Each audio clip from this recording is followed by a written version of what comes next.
Welcome to the REI Rookies Podcast. The Real Estate Investing Rookies Podcast, episode number 3, where we invite you to follow us on our journey toward financial freedom using the power of real estate. I'm Josh Koth. And I'm Jack Haas. Jack, what do we got going on this week? Well, I thought we would spend a little time this week talking about how we define what makes a good deal.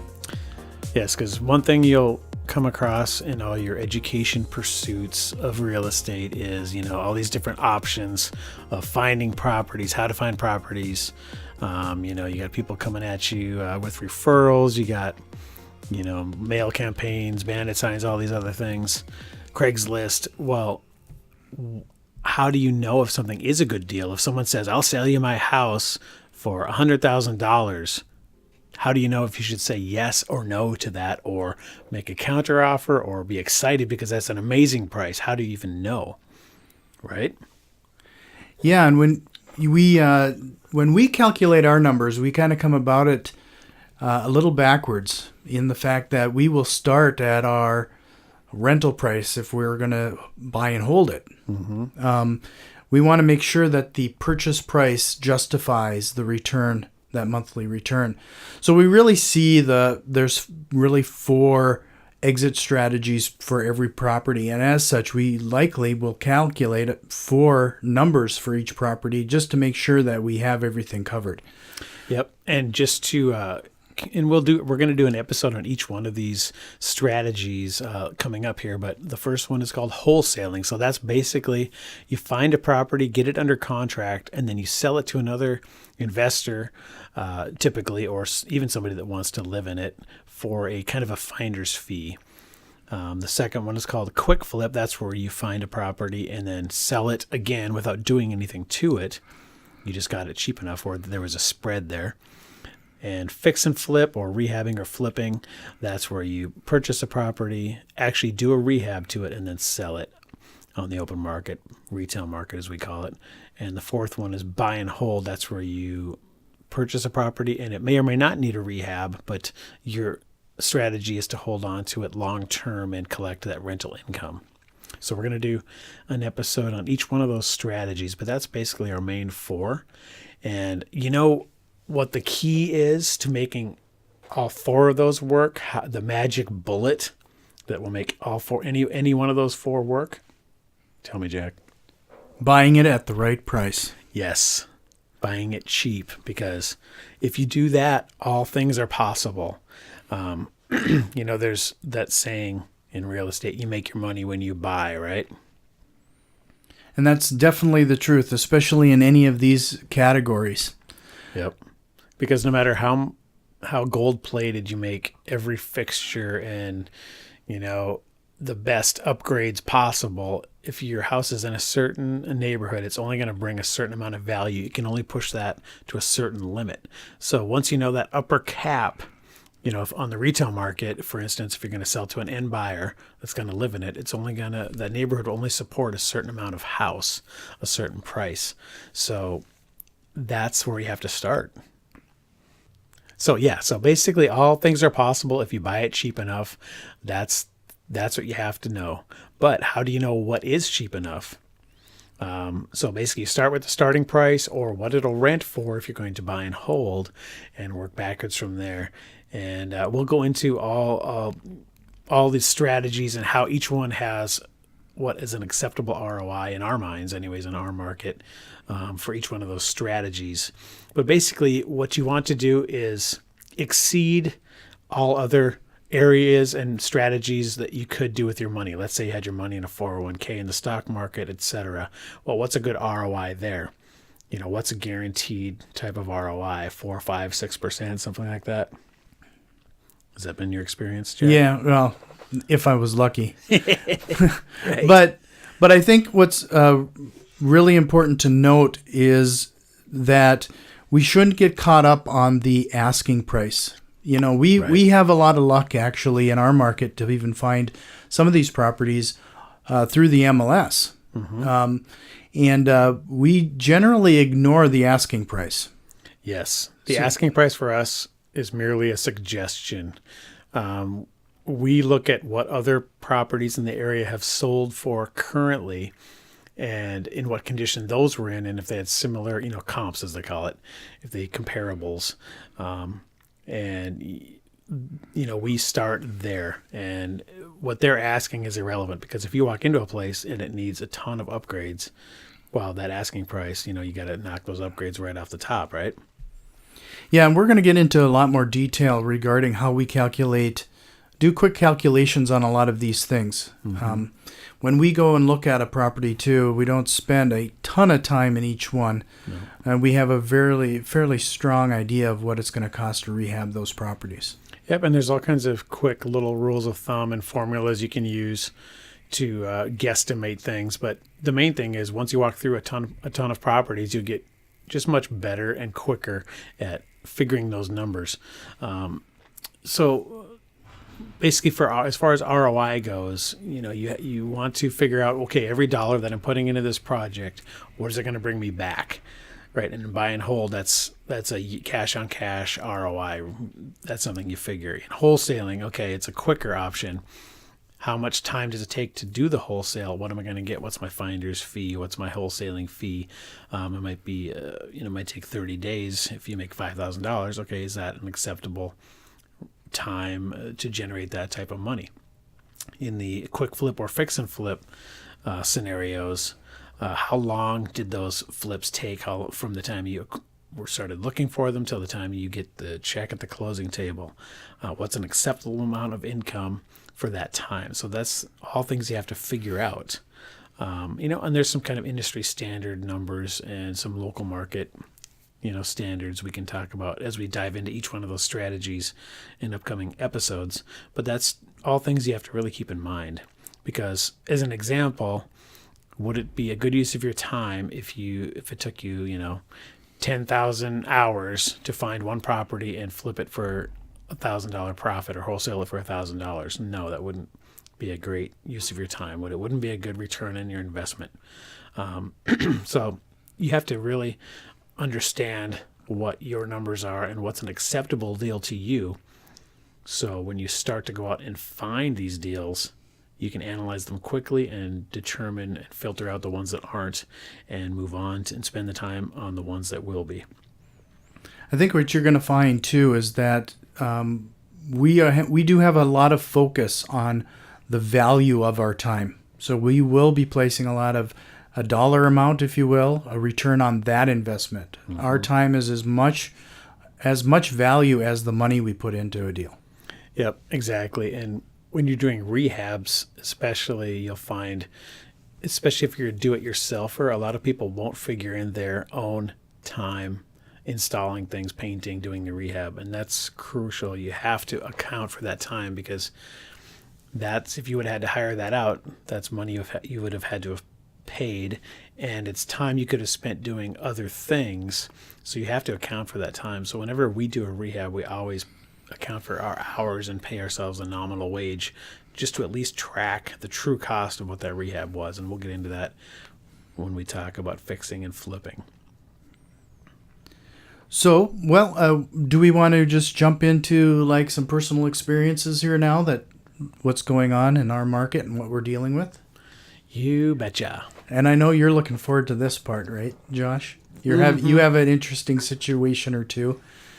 Yeah. So, one of the things you'll deal with when you have buy and holds is evictions. Dun, dun, dun. So right now we have a nice gentleman that decided he wouldn't pay his rent last month. So we, my property manager, and I don't manage this property because as an investor, you really don't want to manage your own properties. That's one of the only ways you can scale. So my property manager, she knows how to handle these types of things, evictions. She has a lawyer, has all the proper paperwork and everything recorded, all the proper notes, and canceled checks, signed leases, all the documentation and everything needed to present a case to a judge. So unfortunately, tomorrow at 3:00, I'm going to witness in court my first eviction. So that'll be interesting to see how that goes down. I normally wouldn't attend, but I kind of want to just be there to see how it goes down, see if the tenant shows up, see what they say, see what the judge says. So this will be, actually my second time evicting someone. The first time I wasn't present as I was out of town. So it'll be an interesting experience, and we'll let you know what happens on the next episode. Yeah, that'll be a good follow-up. So with that, some other things, experiences we've had. Let's focus on the quick and flip idea. One of them is that we acquired a property here in the Fargo market, and we are selling it right now. We close on it actually here next week. Mm-hmm. And a big part of that was we're going to call it the quick flip, where we didn't really put a lot of time, money, or anything into this as we sold it through a real estate agent. Mm-hmm. And we made it a part of the contingency. One of the things that it needed was some bracing in the basement. Yeah, in this area of town, a lot of the houses are 100 years old, around that time, built around that time period. So a lot of in the upper Midwest here, a lot of the basements start caving in at that point. So if you look at houses built in the 1910s, 1920s, they almost always have crumbling in basement walls or have been braced. And actually, a previous deal had fallen apart because of that issue upon inspection. So we made that a contingency of us purchasing it. And since the seller had a one deal fall through, they were much more willing to complete that for us. And they did. And that was great because we were able to, and this is also speaks to our strategy of, if you buy it cheap enough, you can use any exit strategy you like. So we decided to quick flip this one, extract the cash, the profit equity from it. And we literally just had it cleaned by a house cleaner, and that's all we've done. And the flip side of this quick flip, and the proof of just it never hurts to ask. Our buyers had an inspection done, and they had a couple things they wanted done. They wanted a gutter added, a window fixed, and they asked us if we would, and we said okay. So we were victims of that, or not victims, but we were on the receiving end of that strategy as well. So we can testify to both sides of that equation, that it never hurts to ask, because that's the only way you're going to get something, right? That's right. And that kind of leads into our Coach's Corner this week.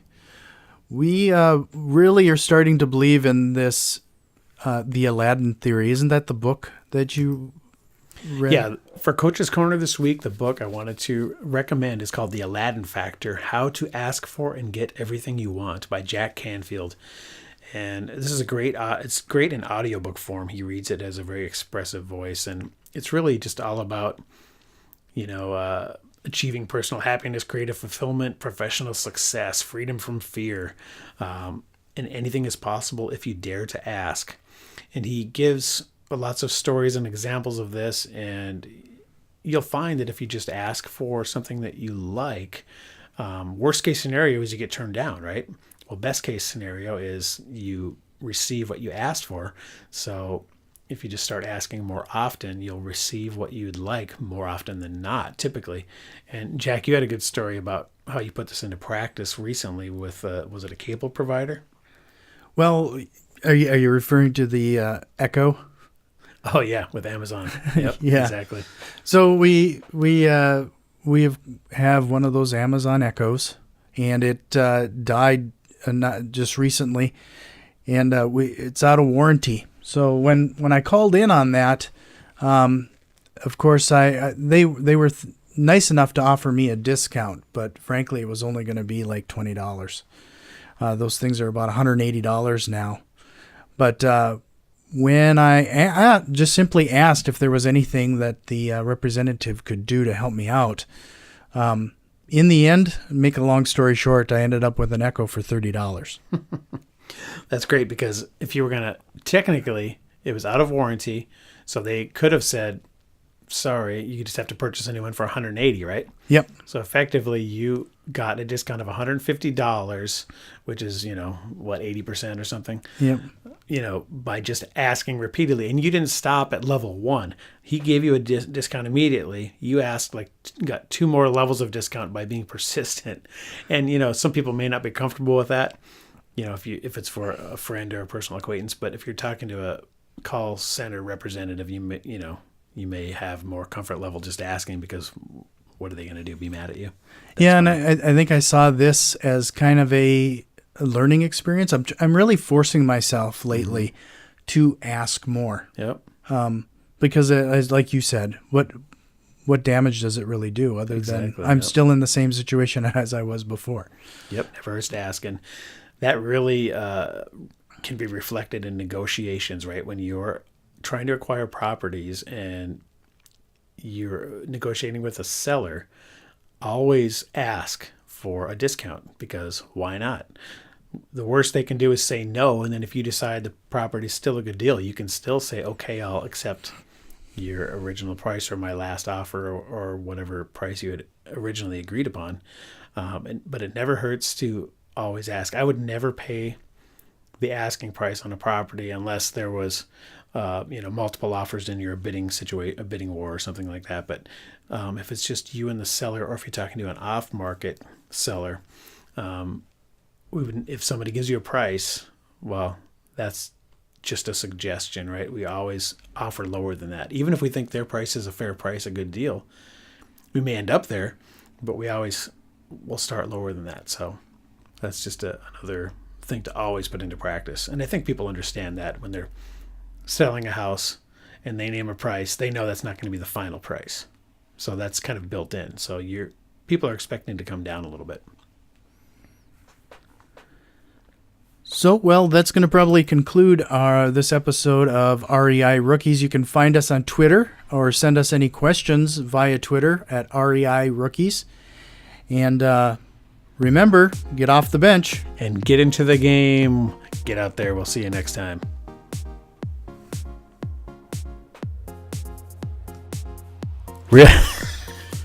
I forgot that's my cue. So, Josh, what kind of return on investment do you think? Well, we're going to have to edit this piece out.